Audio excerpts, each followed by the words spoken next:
আমরা মসজিদ বেঁধেছি, মাদ্রাসা বেঁধেছি, আমরা মিলাদুন নবী করতেছি, মসজিদে মসজিদে গৌসিয়া পড়ার সুযোগ পেয়েছি। আপনারা যারা গৌসিয়া পড়েন, গৌসিয়ার মধ্যে শাহ নসর আলীর নাম নেবেন, শাহজালালের নাম নেবেন, এটা আমার অনুরোধ।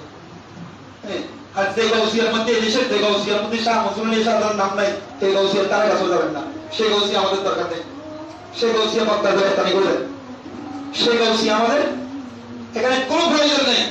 যে গৌসিয়া শরীফের শাহজালাল মধ্যে নিয়ামিনী এবং এই দক্ষিণ চট্টগ্রামে শাহ নসর আলীর নাম নেবে না, আল্লাহর ওলিদের নাম নেবে, সেই সমস্ত গৌসিয়া আমাদের দেওয়া দরকার নাই।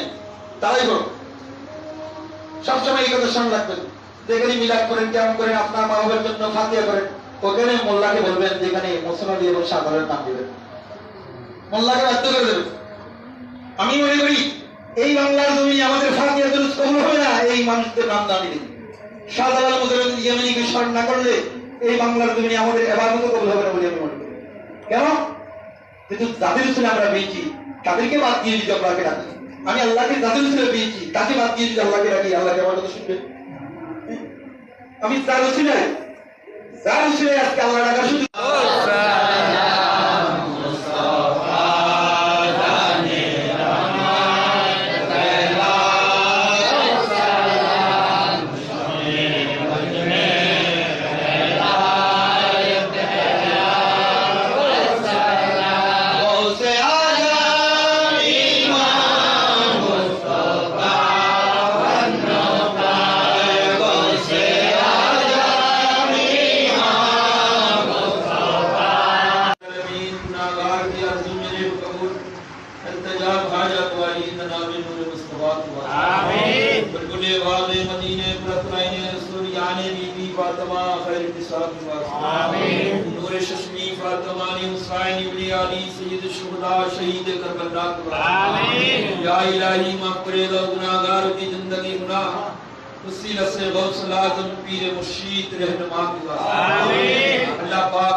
अल्लाह तुम्हारे मकबूल वली आहले बैत वंशधर हजरत शाह सुल्तान औलिया नूरानी मदार शरीफ सामने নিয়ে আজকে জমিয়ত আশিকানে সুলতান আউলিয়া পরিষদের ব্যবস্থাপনায় আয়োজিত হযরত শাহজালাল মুজাহিদ ইয়ামানি এবং হযরত শাহ নসর আলিয়ার পবিত্র স্মরণ সভা উপলক্ষে এই হাজরানি মজলিসের সকলে রাজদি ফরিয়াদ করুন।